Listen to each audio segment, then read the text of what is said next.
नमस्कार दोस्तों, स्वागत है आप सभी का मेरे YouTube चैनल किस्सों का कारवां में। मैं हूं आपका दोस्त आनंद और लेकर आया हूं आपके लिए मारवाड़ के इतिहास की एक और छोटी सी कड़ी। जी हां दोस्तों, ये बात उस समय की है जब मेड़ता के ऊपर मालदेव का अधिकार हो गया था और मालदेव जी मेड़ता के अंदर मालकोट नाम का एक किला भी बना रहे थे।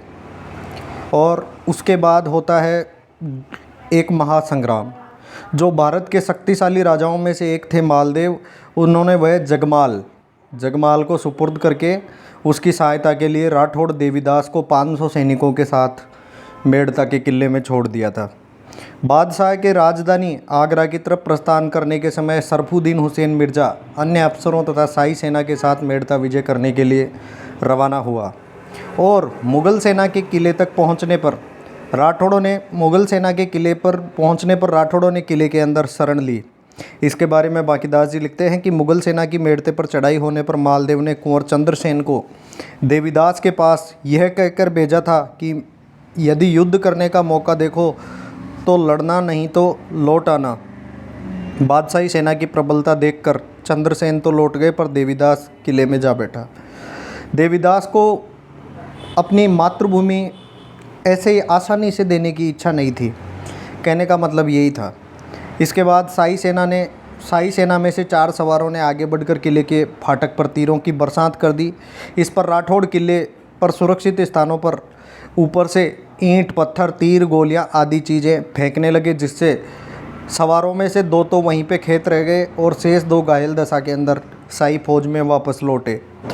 तब शाही सेना ने अपनी गति धीमी कर पहले मेड़ता नगर में कई जगह अपने थाने स्थापित किए, फिर किले को चारों ओर से घेर कर उसके कई तरफ सुरंगें खुदवा दी गई।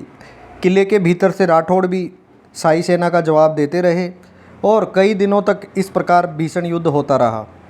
अफगान सैनिक जब अवसर पाते आगे बढ़कर आक्रमण करते और पीछे हट जाते। इसी बीच एक सुरंग भीतर ही भीतर किले की बुरुज के नीचे तक खोदी जा चुकी थी और शाही सेना उसमें बारूद भरकर आग लगा दी, जिससे वह बुरुज छिन्न भिन्न होकर के गिर पड़ी और शाही सेना के अर्थात दिल्ली के बादशाह के सैनिक अंदर से भीतर घुस गए।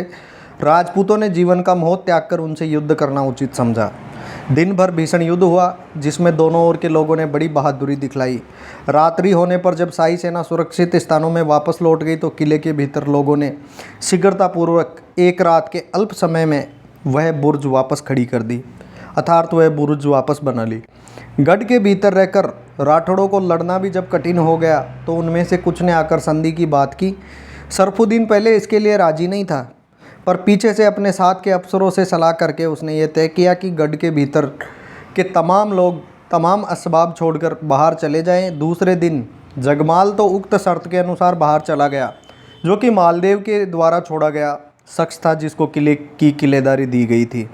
परंतु देवीदास, जो कि जगमाल के अधीन एक अफसर था, जो मालदेव का सेनापति, देवीदास ने मृत्यु को आह्वान करना पसंद किया और अपना सारा सामान जलाकर अपने 400-500 साथियों के साथ शत्रु के सामने आया और जयमल आदि ने, जिनका किले वालों से पहले से पुराना वैर था, इस घटना सरफुद्दीन को दी। सरफुद्दीन आज्ञा के अनुसार मुग़ल सेना ने उस देवीदास का पीछा किया और उसके बाद देवीदास ने रुककर उनका सामना किया। दोनों दलों में बड़ी लड़ाई हुई, पर अफसोस इस बात का है कि देवीदास बच नहीं सका इतनी बड़ी सेना के सामने।